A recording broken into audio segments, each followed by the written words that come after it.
여러분 안녕하세요. 지난 시간에 이어서 계속해서 제가 코미니우스의 암스테르담의 망명하는 생활 동안에 망명 생활 동안에 그가 했던 일들을 계속해서 소개하도록 하겠습니다. 코미니우스는 화란 암스테르담에 14년 동안 체류하게 되었는데요. 그는 정치와 직접적으로 연관된 형식의 세 가지 글을 발표하게 됩니다. 그게 이제 3단 논법, 질로기스무스라고 하는 3단 논법이라는 책이고요.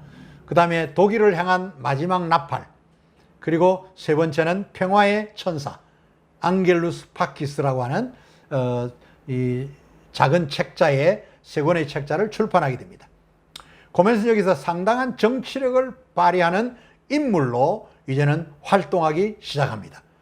그의 정치 이론은 그 당시 예언자들을 통하여 제시된 계시가 정치 행동의 지침으로 여겨졌다, 그렇게 볼 수 있겠습니다.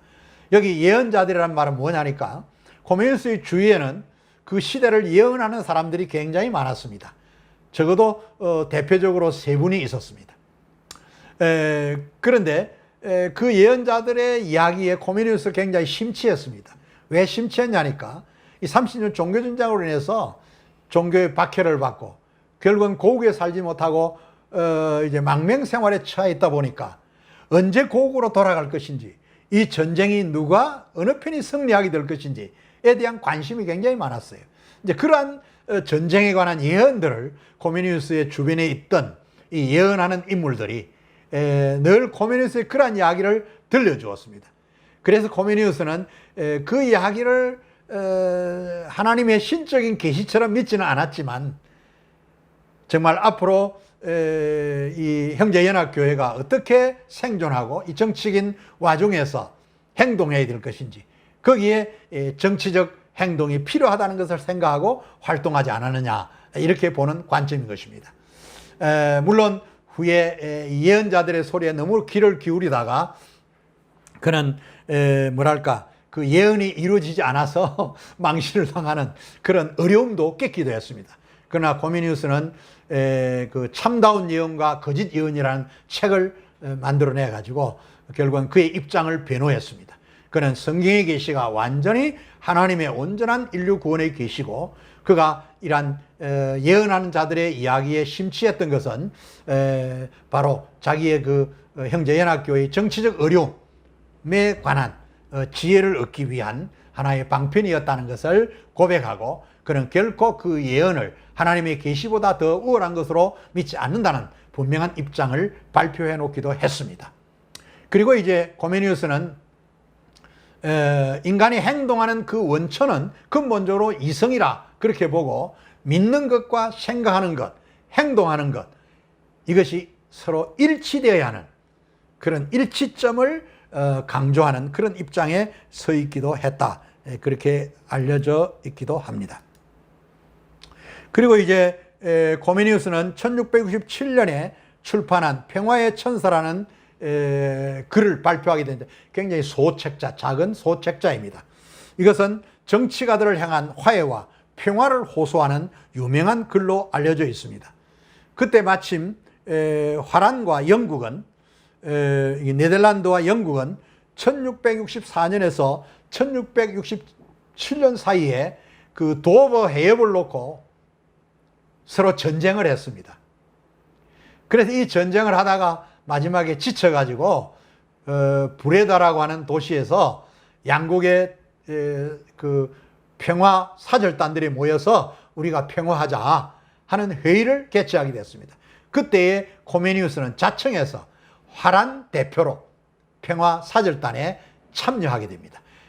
참여했을 뿐만 아니라 그는 사절단 앞에 가서 이 연설문을 만들어서 연설도 하게 됩니다. 그게 바로 평화의 천사라고 하는 유명한 그의 연설문이기도 한 것입니다. 이때 코미니우스는 이 도버 해협의 주도권 다툼, 이 바다 해상권의 다툼에 이렇게 이야기합니다. 이 해상권의 주인은 창조주 하나님이시다. 이 도버 해협은 영국이나 네덜란드나 모두가 함께 사용해야 될 하나님의 선물이지, 이게 어느 나라에 속한 것이 아니다. 이걸 호소하고 우리가 이것 때문에 서로 전쟁을 한다는 것은 정말 하나님의 뜻에 역행하는 일이다. 그래서 하루빨리 전쟁을 종식하고 평화가 이루어지기를 호소했던 그런 연설이었습니다. 그때 참석한 사람들이 고메니우스의 이와 같은 연설에 아주 감동을 받고 그 자리에서 전쟁을 종식하는 평화 조약이 이루어지게 되었다. 그렇게 알려져 있기도 합니다. 이 사건 이후로 고메니우스는 일약 정말 평화 운동가 또는 평화 교육자 또는 평화 신학자로 이름이 나기도 했다. 그렇게 말할 수가 있습니다.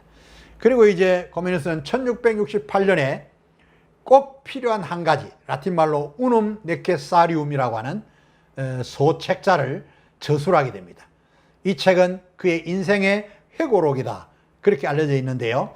그것은 인간이 그의 생애 동안에, 한 생애 동안에 그의 죽음에서 또 죽음 이후에도 필요한 것이 무엇인지를 알아야 된다. 라는 그런 뜻을 전절해서 만든 책이라고 볼 수가 있습니다.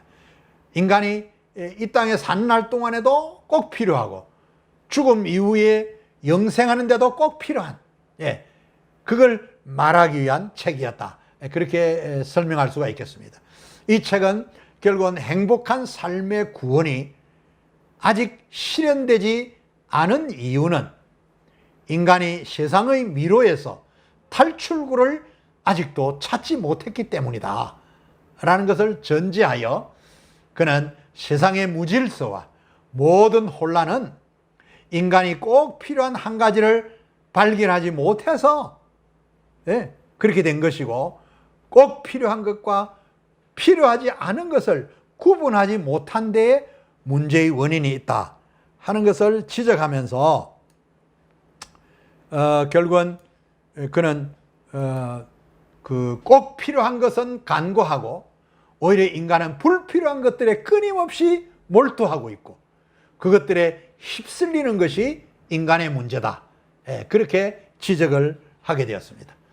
그리고 이제 그는 시장에 펼쳐놓은 수많은 이 어떤 백화점의 상품 또는 시장에 펼쳐놓은 상품을 비유로 하면서 그 많은 상품 가운데는 꼭 필요한 것이 있고 필요하지 않은 것이 있는데 인간은 꼭 필요하지 않는 것에 휩쓸려서 그것을 가지려고 다툼을 하고 있는 모습이다.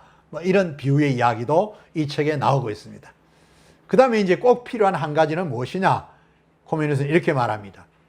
예수 그리스도가 제시한 삶의 법칙들, 즉 예수님이 우리는 이렇게 살아야 된다. 천국 백성으로서 우리는 이웃과의 관계, 세상의 삶에서 이렇게 살아야 된다라는 그 예수님이 제시한 삶의 법칙들, 그것만이 인간을 이 세상의 미로에서 탈출할 수 있는 출구가 된다는 것을 이 책에서 강조하였습니다.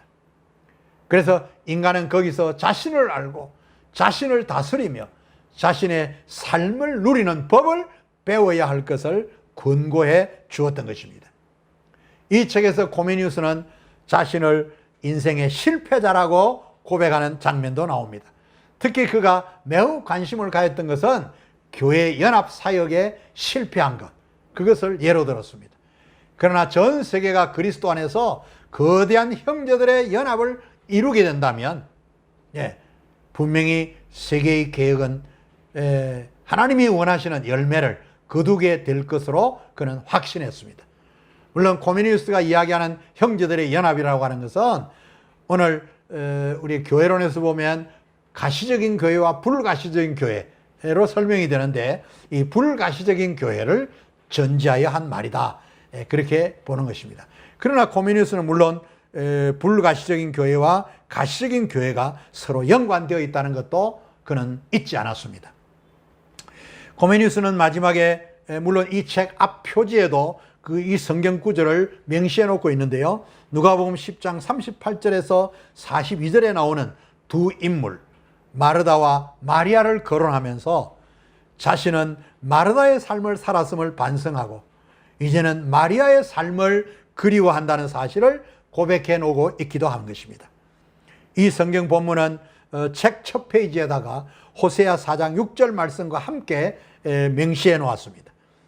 이 책은 코메니우스가 총애하던 결국은 독일의 그 팔츠 지역에 게울왕 프리드리시 5세, 이 인물은 누구냐 하니까 사실은 코메니우스가 청년기에 그 1618년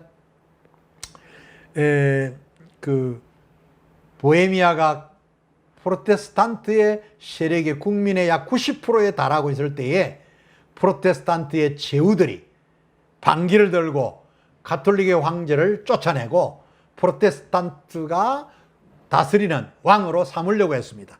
그때 이 프리드리시 5세는 결국 독일의 하이델베르그와 라인란드 팔츠 지역의 황제로 일을 하고 있었습니다. 그래서 그를 왕으로 모셨을 뿐만 아니라 보헤미아의 황제로 추대를 했던 것입니다. 그런데 전쟁이 일어나 가지고 결국은 프로테스탄트 제후들이 실패하고 가톨릭의 군대에 그냥 전쟁에 실패하고 이 왕은 그 겨울에 쫓겨가게 됩니다. 그래서 역사의 이름이 겨울왕 프리드리시 5세 그렇게 알려져 있습니다. 이 왕은 이미 죽었고 그 아들 루프레히트라고 하는 프리드리시 루프레히트가 팔찌의 왕이 되었을 때 그때가 1668년이었습니다. 그때 코메니우스는 이 책을 그 왕에게 봉헌하는 그런 앞서문에 그 글을 직접 쓰고 그 왕에게 바치는 글로 이 책을 만들게 되었다. 그렇게 알려져 있습니다. 이 책 마지막에 온 생애 동안에 코메니우스는 이렇게 고백합니다. 자신을 그리움을 품고 살아간 사람이다. 그러나 이렇게 만들어주신 하나님께 나는 감사를 드린다. 이런 고백으로 이 글을 마무리 지었다. 그렇게 이 책의 글을 마무리 지었다. 그렇게 말할 수가 있습니다. 코메니우스는 이제 그 1670년에 이르렀을 때에 그가 그토록 완성시키기를 원했던 인간사 관계 개선을 위한 보편적 재언이라고 하는 이 7권으로 된 이 대작, 이것을 마지막까지 열정을 다해서 완성시키려고 노력했습니다. 그러나 부분적으로는 미완성의 자리를 남겨놓고 그는 갑작스러운 뇌졸중 발작으로 고생을 하다가 오른손이 마비되기도 했지만은 다시 잠시 회복되었다가 그러나 그해 1670년 11월 15일 78세의 나이로 암스테르담에서 하나님의 부르심을 받게 되었던 것입니다. 그는 그때 당시에 화란의 개혁교회, 칼빈주의 사상을 배경으로 하는 화란 개혁교회, 그 나르덴이라고 하는 지역, 그 교회와 관계를 갖고 있었기 때문에 그 나르덴에 있는 개혁교회의 공동묘지에 코메니우스가 안장되었다는 사실입니다. 무덤이 거기에 있습니다. 코메니우스는 20세기에 이르면서 새롭게 사실은 이름난 인물이 되었습니다. 그 이유는 앞서 제가 설명드렸던 것처럼 그의 불후의 미완성 대작으로 알려져 있는 이 세계 개혁의 제언서, 다시 말하면 인간적인 일들의 관계 개선에 대한 보편적 제언서라. 원문은 그렇습니다. 라틴 말로 De Rerum Humanarum Emendation에 Consultatio Catholica라는 문서였습니다. 그런데 이 문서가 20세기 중반에 이르면서 1935년에 발견되었습니다. 코메니우스는 일약 이 문서의 발견으로 인해서 17세기의 유럽의 대학자로 인정되게 되었습니다. 그리고 그의 이름이 온 유럽에 이렇게 유명해지기 시작하면서 코메니우스의 무덤을 찾는 사람들이 많아지게 되었습니다. 그래서 암스테르담 시 정부는 코메니우스의 무덤을 오늘날 새롭게 단장을 하고 그 무덤을 무덤이라고 말하지 않고 코메니우스 박물관으로 명칭을 붙여가지고 오늘날 많은 사람들이 코메니우스를 찾아보는 그러한 환경으로 만들어 놓고 있다. 그렇게 볼 수가 있습니다. 제가 여기 그림 사진 몇 개를 보여드릴 텐데요. 이것이 바로 그 암스테르담 나르덴 공동묘지가 있는 그 마을 그 전경입니다. 그 팔각형의 모양으로 만들어 놓고 호수같이 떠 있는 동네입니다. 그 동네 한복판에 바로 코메니우스의 기념관이, 무덤의 기념관이 세워져 있습니다. 그리고 이제 그 다음 사진은 그 기념관, 무제움, 박물관 앞에 걸려 있는 간판입니다. 무제움 코메니우스. 코메니우스 얼굴이 간단하게 이렇게 그려져 있기도 합니다. 나르덴 코메니우스 박물관 입구에 걸려 있는 간판이기도 합니다. 그리고 또 하나 사진 보여드리겠는데요. 이것은 이제 코메니우스의 그 안에 들어가면 동상을 세워 놨습니다. 박물관 안에 코메니우스를 기릴 수 있도록 그의 동상을 세워 놨습니다. 그리고 또 하나의 그림을 보여드리는데, 이것은 그 무덤 내부, 박물관 내부에 장식을 해 놓았습니다. 홀인데요. 여기에는 여러 가지 코메니우스를 상징하는 코메니우스 그렸던 그림들을 그 유리창에 벽화로 새겨 놓았고요. 그리고 조각 동상들도, 다른 동상들도 만들어 놓은 모습이라고 볼 수가 있습니다. 그리고 이제 마지막 사진 하나는 결국은 코메니우스가 묻혀 있는 무덤의 모습이기도 합니다. 예, 이곳에 코메니우스가 묻혀 있다, 그렇게 볼 수가 있습니다. 이제 계속해서 코메니우스와 관련하여 제가 좀 더 알려드리고 싶은 것은, 코메니우스는 오늘날의 많은 학자들이 코메니우스를 새롭게 연구하게 되었습니다. 그러한 연구 부음들이 지난 그 1935년에 문서가 발견되면서 사실은 코메니우스가 그 유럽의 학자들에게 알려지게 되는데, 1935년에는 곧 바로 그 뭡니까? 2차 세계대전이 일어났어요. 그래서 이 문서를 다루지 못하다가 언제 이 7권의 라틴어 문서를 들추었느냐 하니까 1950년대 후반에 와가지고, 후반에 이르면서 독일의 학자들과 체코의 학자들이 이 문서를 들추어냈습니다. 그리고 1957년에 국제 컨퍼런스를 만들었습니다. 그래서 코메니우스의 이 작품을 세계에 알리기 시작했습니다. 그리고 1666년에는 이 책을 2권의 책으로 출판을 했습니다. 가죽으로 묶은 책으로 출판하고, 1666년에는 국제 코메니우스 학회를 만들었습니다. 그래가지고 그 학회가 정기적으로 모여서 이 작품들을 읽어내고 코메니우스가 남긴 사상이 어떤 것인가를 알리는 그런 학술 심포지움을 계속해 왔습니다. 그리고 이제 그 1992년에 이르러서는 그 92년이 코메니우스가 탄생한 지 400주년이 되는 해였습니다.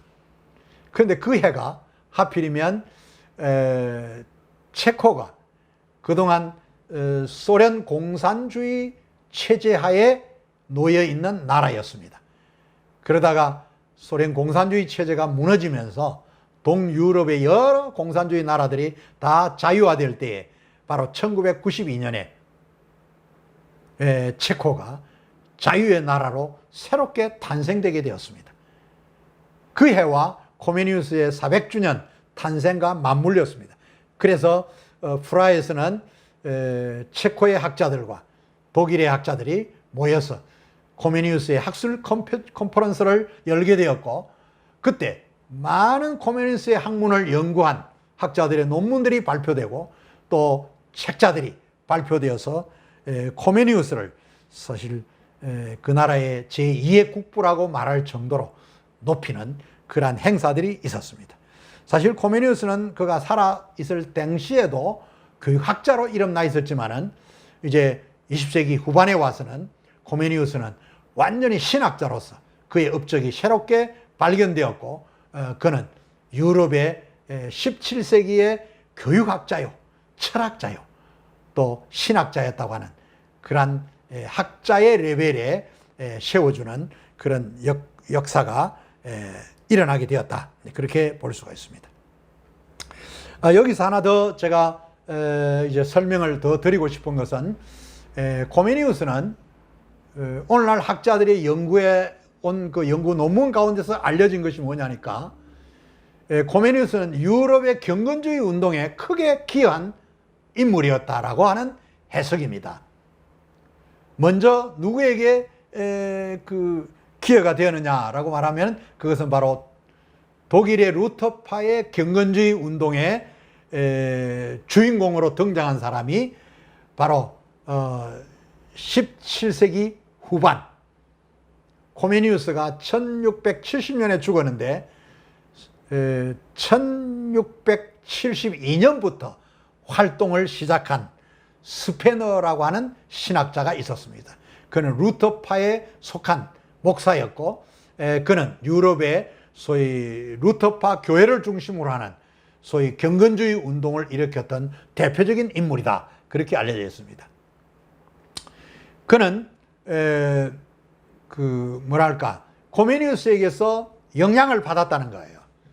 물론 그는 직접적인 영향이라기보다는 간접적인 영향으로 알려져 있습니다. 특별히 재미있는 연구 내용 속에는 스페너는 결국은 코메니우스를 알고 있었고 또 코메니우스의 가진 그 신학 사상에 대해서 어느 정도는 간파하고 있었다. 책자들을 통해서 알고 있었다. 그렇게 알려져 있습니다. 그리고 이제 코메니우스가 마지막 남겼다고 하는 꼭 필요한 한 가지라는 이 책을 알고 그걸 구입하려고 백방으로 노력했다고 하는 사실입니다. 그의 친구들에게 편지를 했는데 그 친구들이 이 책을 마지막에 찾아내서 이 스페너에게 알려주었다는 이야기입니다. 스페너는 이 책을 탐독을 했답니다. 그리고 그 코메니우스의 그 꼭 필요한 한 가지에 실려있는 그 내용을 충분히 소화를 하고 그것을 근거로 해서 만들어낸 책이 뭐냐니까 스페너의 유명한 책으로 알려져 있는 피아 데지데리아라고 하는 책입니다. 우리말로 번역하면 경건에 대한 갈망 이런 표현이 될 수 있겠고 또 경건에 대한 소원, 소망 뭐 이런 말로 번역할 수가 있습니다. 어쨌든 이 책은 유명한 그 신학 교육에 신학자들에게 신학 교육을 신학을 공부하는 신학생들에게 주는 작품으로 알려져 있습니다. 정말 목자로서 경건을 준비하기 위해서는 어떻게 해야 된다, 어떤 정신으로 목사가 되어야 된다 라는 기본적인 내용들을 거기에 실어 놓았는데 이 모든 것들은 기본적으로 코메니우스가 꼭 필요한 한 가지라는 작품 속에서 남겼던 이야기들을 많이 인용하고 있다는 사실입니다. 그 내용을 소위 독일의 신학자 부데우스라는 사람이 지난번 1992년 코메니우스 탄생 400주년 때 연구 발표한 논문에서 이러한 내용들을 자세하게 밝혀놓았다. 제가 그걸 읽고 사실 이런 이야기를 하게 된 것입니다. 두 번째로 소위 코메니우스가 독일의 경건주의 운동가 두 번째 지도자인 헬만 프랑케라는 사람에게 엄청난 영향을 끼쳤다는 이야기입니다. 이 이야기는 참으로 재미있는 이야기인데요. 이 헬만 프랑케는 그 당시 할레에서 경건주의 운동을 주도했던 인물입니다. 그는 스페너의 제자였고 또 할레에서 교수로 있으면서 그는 이 할레가 유럽의 경건주의 운동의 중심지가 되게 했던 인물이기도 합니다. 그는 특별히 고아들을 위해서 봉사활동을 많이 했고 고아들을 돌보는 그런 집을 지어서 돌보기도 하고 그들을 위해서 도서관을 만들어서 고아들을 키우는 일에 헌신했던 그런 기독교 교육학자로 알려져 있기도 합니다. 그런데 오늘날 전해지는 이야기는 결국은 이 프랑케가 가지고 있던 기독 교육에 관한 기본적인 사상들은 전부 코메니우스에서 배운 것이라는 이야기입니다. 무슨 이야기냐니까 이 프랑케가 코메니우스의 작품을 잘 알고 있었다는 거예요. 그리고 앞서 이야기한 것처럼 코메니우스가 미완성으로 남긴 7권의 이 라틴어 미완성 작품, 세계 개혁에 관한 그의 제언서가 260년 동안 행방을 모르다가 1935년에 어디서 발견됐냐니까 할레에서 이 헬만 프랑케가 설립해서 고아들을 위하여 만들어 주었던 도서관에서 발견하게 된 거예요. 소위 디미트리 치체프스키라고 하는 학자에 의해서 이 원고 더미가 발견되었는데요.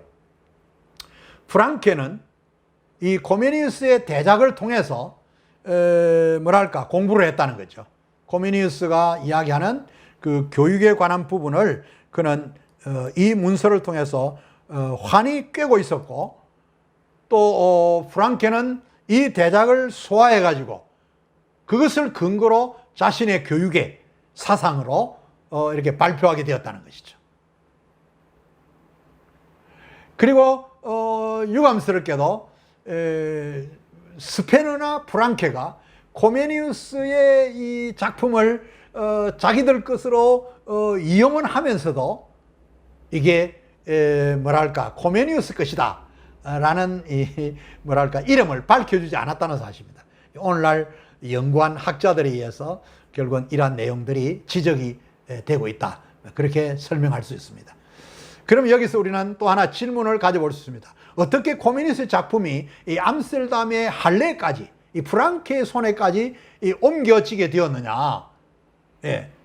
최근 역사 연구는 코메니우스가 죽기 직전 이 미완의 작품을 그의 친구이자 그의 당시 학자였던 니그린에게 전해서 완성하고 출판하도록 그의 아들 다니엘에게 유언을 했다는 거예요. 그런데 이 니그린이 역시 이 코메니우스의 작품을 코메니우스 아들 다니엘로부터 전해받고 결국은 그도 코메니우스가 생각했던 것처럼 그 작품을 완성시키지 못하고 결국은 죽게 되었습니다.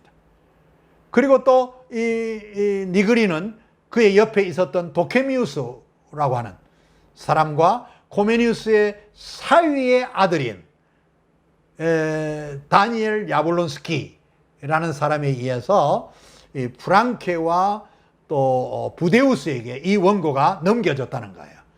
그래서 이 프랑케는 부데우스의 도움으로 사실 이 7권의 원고에서 첫 번째 책을 그 당시에 출판을 했답니다. 그런데 재정 사정의 어려움으로 나머지 6권의 책을 출판하지 못하고 결국 그 원고를 결국은 고아들이 쓰던 도서관에다가 방치해 두었다는 것이죠. 실제로 프랑케는 코메니우스의 이 작품을 읽고 자신의 교육 사상에 반영했다, 그렇게 알려져 있고, 또 그 반영하는 가운데서 늘 그 스페너도 마찬가지고요. 코메니우스가 이 루터파 교회의 인물이 아니다, 루터파 교회에 소속된 인물이 아니라고 하는 데서 경계해야 된다는 이야기들을 서로 편지를 주고받으면서 나누었다는 거예요. 이러한 것들을 연구한 논문이 소위 블라우푸스라고 하는 학자에 의해서 이것도 1992년에 코메니우스 400주년 탄생 기념대에 이 논문이 발표되어서 오늘날 많은 사람들에게 알려지게 되었고, 저도 이 내용을 이제 전해받게 되었다, 그렇게 말할 수가 있습니다. 그 다음에 이제 계속해서 제가 소개하고자 하는 것은 결국은 그 코메니우스가 경건주의 운동에 어떤 영향을 끼쳤느냐 하는 이 주제와 관련하여 그 후에 후손들이 이제 그 후에는 디아스포라로 다 흩어져 버리게 됩니다.